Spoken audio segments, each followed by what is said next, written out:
ఈరోజు మనం నేర్చుకోబోయేటువంటి subject biological science. మరి ఈ బయాలజికల్ సైన్స్ అనేది టెట్లో పేపర్ 1లో ఎలా ఉంటుంది, పేపర్ 2లో ఎలా ఉంటుంది అనే విషయాన్ని మనం సమగ్రంగా ఇప్పుడు నేర్చుకుందాం. బయోసైన్స్ మీకు తెలిసే ఉంటుంది. What is the meaning of bioscience? Biology అని పిలుచుకోవడం జరుగుతుంది. అసలు బయాలజీ అంటే ఏంటి? దేన్ని బయాలజీ అని పిలుస్తాము?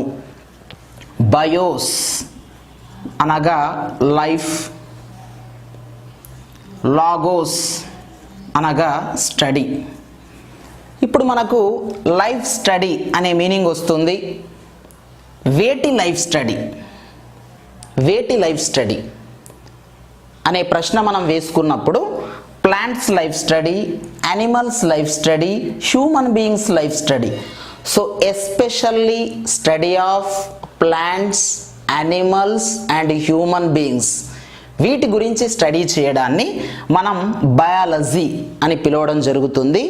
ఈ బయాలజీ అనే పదాన్ని ఫస్ట్ టైం మనకు పరిచయం చేసినటువంటి ఈ బయాలజీనే మనం తెలుగులో జీవశాస్త్రము అని చెప్తాం.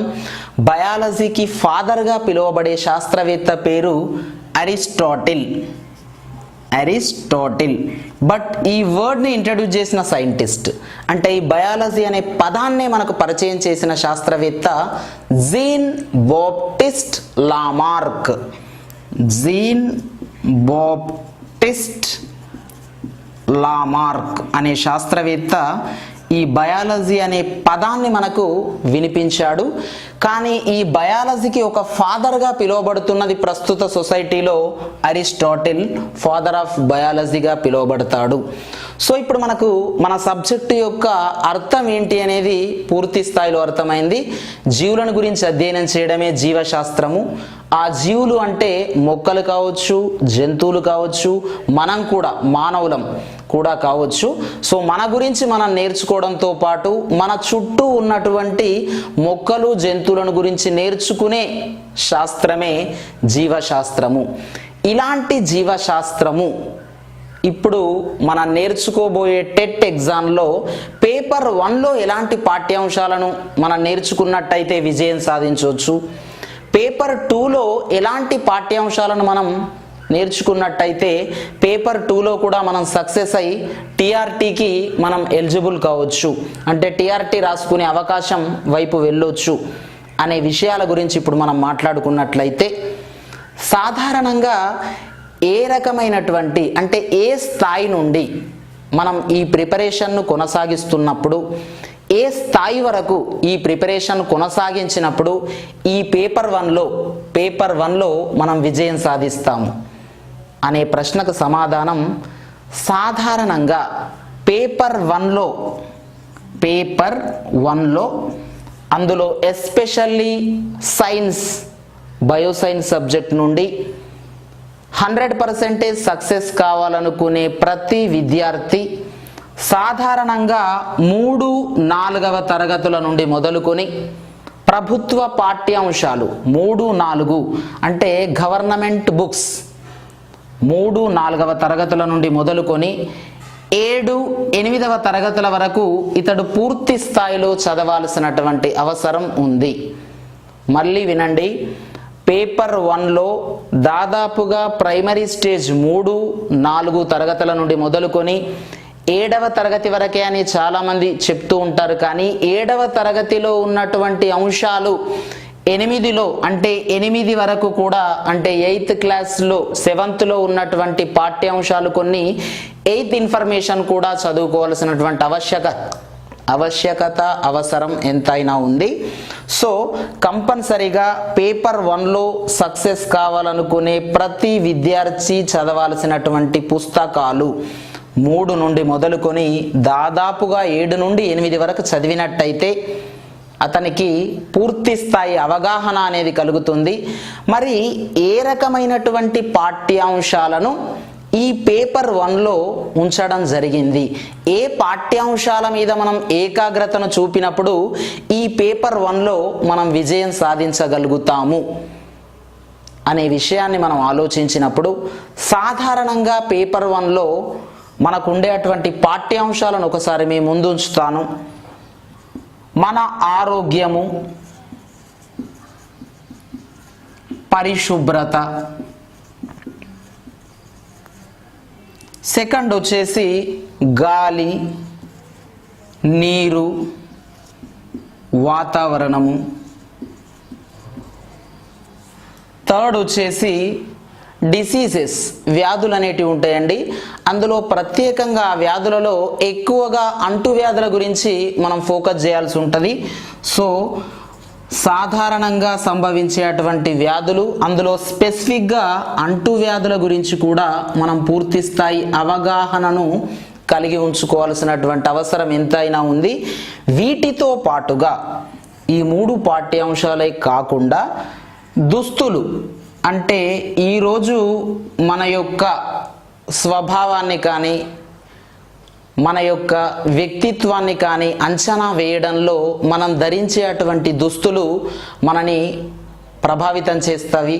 అంతేకాకుండా మనకు ఆరోగ్యాన్ని పెంపొందించడంలో కూడా పరిశుభ్రమైనటువంటి దుస్తుల యొక్క పాత్ర ఎంతైనా ఉంది.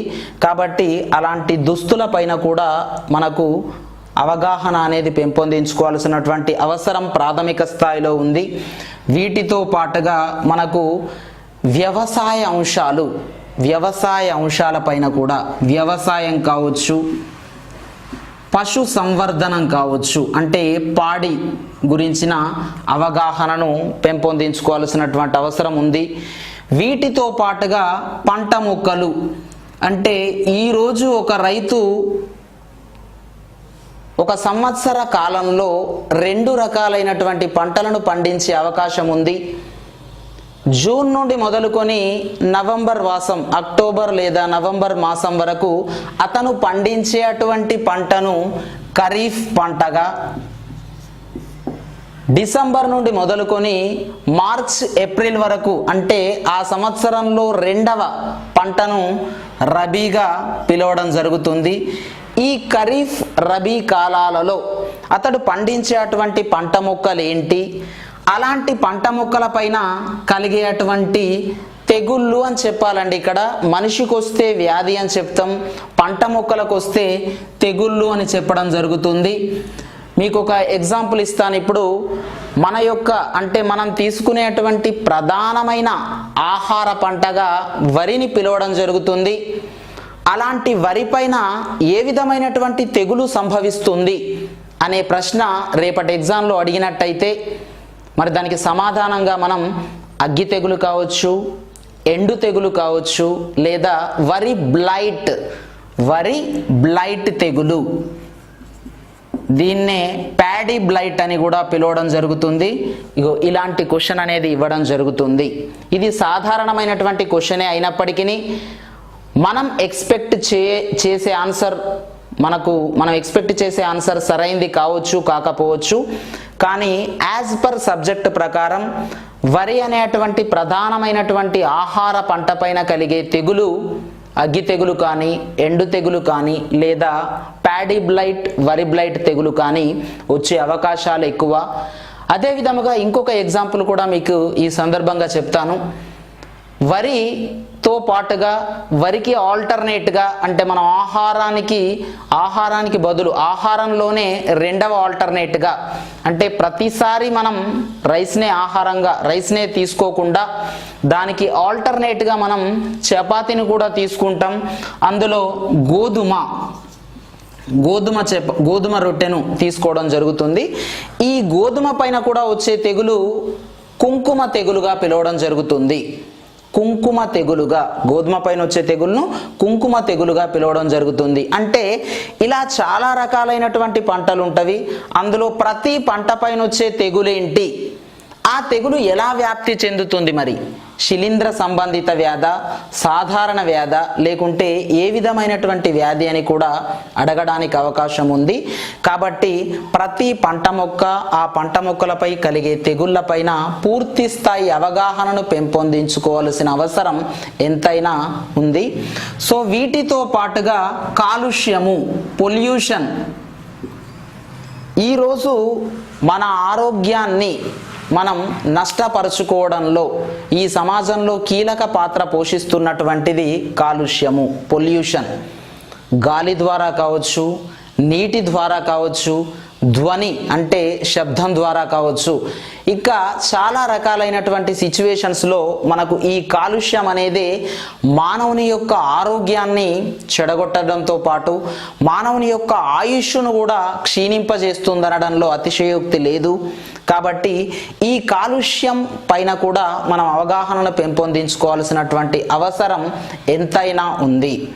సో ఇవి ప్రధానమైనటువంటి మనకు పాఠ్యాంశాలు. వీటితో పాటుగా మనకు ఆవరణము అనంటే పరిసరం అండి. పరిసరాన్ని మనం ఆవరణము అని అంటాము. దీన్నే జీవావరణము అని కూడా అంటాము. జీవావరణము అంటే ఏంటి అంటే ఒక జీవి తన చుట్టూ ఉన్నటువంటి పరిసరాలు ఏవైతే ఉంటాయో ఆ పరిసరాలకు ఆ జీవికి మధ్య ఉన్నటువంటి రిలేషన్షిప్ బంధాన్నే మనం జీవావరణము అని పిలవడం జరుగుతుంది. అలాంటి జీవావరణంలో మానవుని యొక్క పాత్ర ఏంటి, జీవావరణం యొక్క సమతుల్యత ఏంటి అనే అటువంటి పాఠ్యాంశం కూడా మనకు ప్రాథమిక స్థాయిలో ఉండడం జరిగింది. దీనిపైన కాలుష్యం పైన వీటితో పాటుగా న్యాచురల్ రీసోర్సెస్ అంటే సహజ వనరులు అనేది ఉండడం జరుగుతుంది. న్యాచురల్ రీసోర్సెస్ సహజ వనరులు.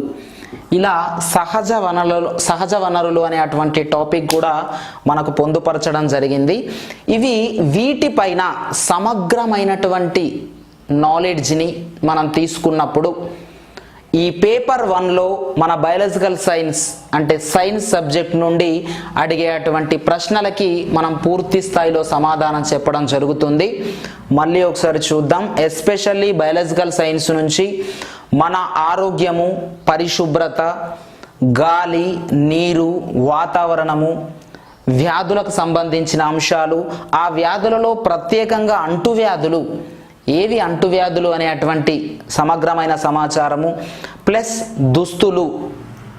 దుస్తులపైన కూడా మనకు సమగ్రమైనటువంటి సమాచారం, వ్యవసాయము.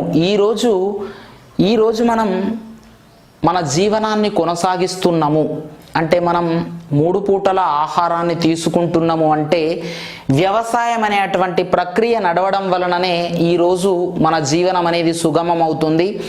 ఏ రోజైతే వ్యవసాయం వెనుకబడిపోతుందో ఆ రోజు ఆటోమేటిక్గా మనం కూడా వెనుకడుగు వేయాల్సిన పరిస్థితులు పరిణమిస్తవి. కాబట్టి వ్యవసాయాన్ని ప్రోత్సహించాల్సినటువంటి అవసరం ఉంది. ఈ వ్యవసాయాన్ని ఆధునీకరణ పద్ధతిలో చేయాల్సినటువంటి అవసరం కూడా పూర్తి స్థాయిలో ఉంది. అదేవిధంగా పశు సంవర్ధనాన్ని పెంపొందించుకోవాల్సినటువంటి అవసరం కూడా ఉంది. దీని మీద మనం ఒక నిమిషం ఆలోచించినట్లయితే ఒక వ్యక్తి పుట్టినప్పటి నుంచి మొదలుకుంటే చనిపోయే వరకు పరిపూర్ణమైనటువంటి పోషకాహారాన్ని తీసుకున్నప్పుడే అతని యొక్క ఆరోగ్య పరిస్థితి అనేది మెరుగుపడుతుంది. ఎప్పుడైతే పోషక విలువలు కలిగినటువంటి ఆహారాన్ని తీసుకోనప్పుడు అతడు సహజంగానే వ్యాధుల బారిన పడడం జరుగుతుంది. కాబట్టి కంపల్సరిగా మనం తీసుకునేటువంటి అన్ని పోషకాలలో అతి ముఖ్యమైనటువంటి పోషకంగా మనం పాలను పిలవడం జరుగుతుంది.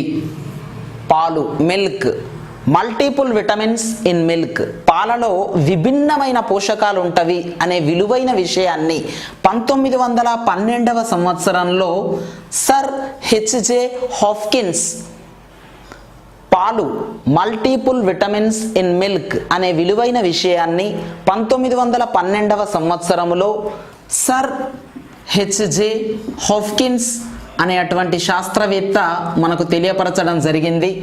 కాబట్టి మనం తీసుకునే అన్ని విలువైన పోషకాలలో పాల యొక్క పాత్ర ఎక్కువగా ఉంటుంది అని చెప్పడంలో కూడా అతిశయోక్తి లేదు. ఈ పాలు అనేది పెరుగుతున్న జనాభాకి ఎక్కువ చేయడం అంటే ఈరోజు భారతదేశ జనాభా విపరీతంగా పెరుగుతుంది.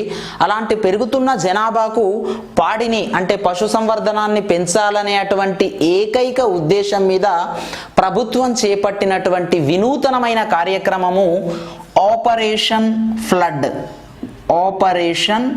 ఫ్లడ్. దీనినే వైట్ రెవల్యూషన్ అని పిలవడం జరుగుతుంది. ఆపరేషన్ ఫ్లడ్నే white revolution. Father of white revolution ఎవరని పిలుస్తారండి?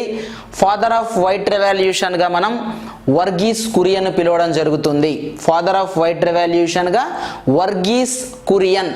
మరి ఫాదర్ ఆఫ్ గ్రీన్ రెవల్యూషన్ ఎవరండి అని అడిగినప్పుడు ఫాదర్ ఆఫ్ గ్రీన్ రెవల్యూషన్ అనేది ఇండియాలో అయితే MS Swaminathan, Mankombu Sambasivan Swaminathan. World వైడ్గా అడిగినప్పుడు Norman Borlaug. Father of green revolution in India MS Swaminathan.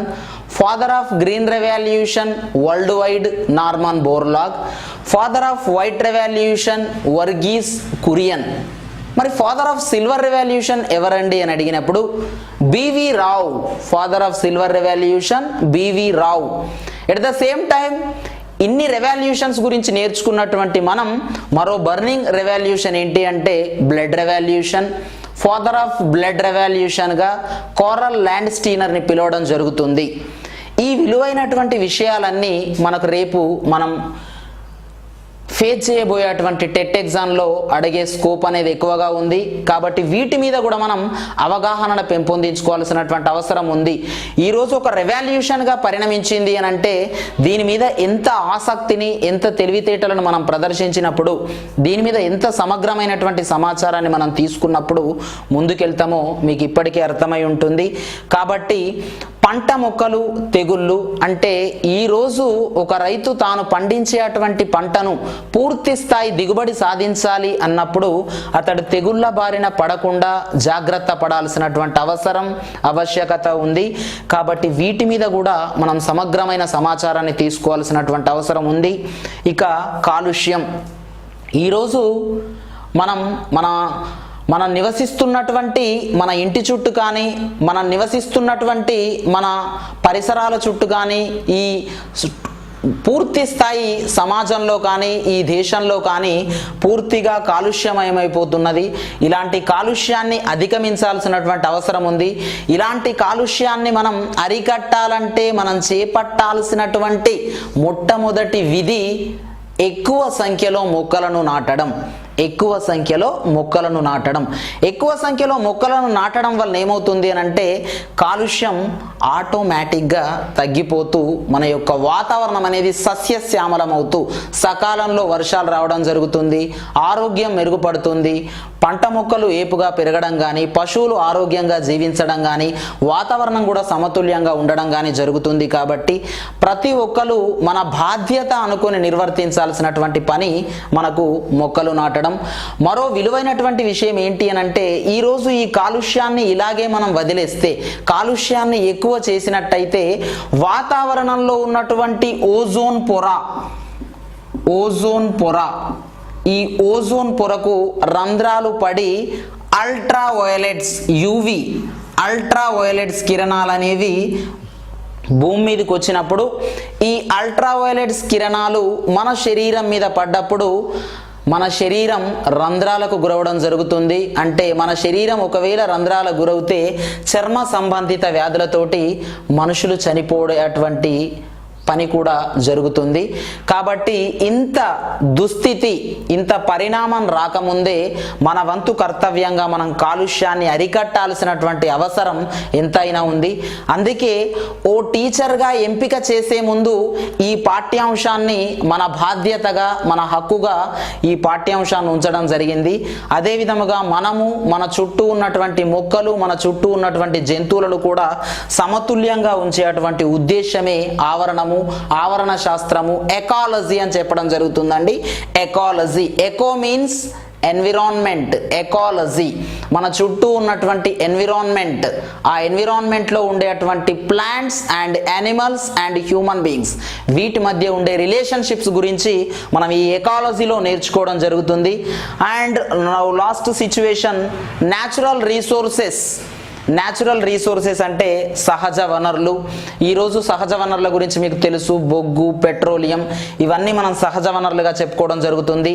వీటిని అంతమొందించకుండా, వీటిని వీటిని మనం తుదముట్టించకుండా, అంటే వీటిని ప్రొటెక్ట్ చేసుకోవాల్సినటువంటి బాధ్యత, అంటే పరిరక్షించుకోవాల్సినటువంటి బాధ్యత మన పైన ఉన్నది. కాబట్టి మనకు పూర్తి స్థాయి అవగాహనను పెంపొందించుకోవడానికి పేపర్ 1లోనే ఇన్ని రకాలైనటువంటి పాఠ్యాంశాలను ఇవ్వడం జరిగింది. ఈ పాఠ్యాంశాలను పూర్తి స్థాయిలో మనం విశదీకరించడం, పూర్తి స్థాయిలో సమగ్రమైనటువంటి సమాచారాన్ని పెంపొందించుకున్నప్పుడు మాత్రమే పేపర్ 1 అంటే ఇంటర్మీడియట్ ద్వారా డిఎడ్ పూర్తి 3 సంవత్సరాల డిఎడ్ ట్రైనింగ్ పూర్తి చేసుకున్నటువంటి విద్యార్థి సెకండరీ గ్రేడ్ టీచర్గా ఎంపిక కావాలి అని అంటే ఈ పాఠ్యాంశాలు, అందులో ఎస్పెషల్లీ మన బయో సైన్స్ నుండి ఈ పాఠ్యాంశాల మీద పూర్తి స్థాయి సమాచారాన్ని తీసుకున్నప్పుడు అతడు 100కు 100% ఉపాధ్యాయునిగా ఎంపిక కావడం జరుగుతుంది. ఏ ఒక్క నిర్లక్ష్యం, అంటే ఏ ఒక్క విషయం మీద మనం తక్కువ అంచనా వేసినప్పటికీ, తక్కువ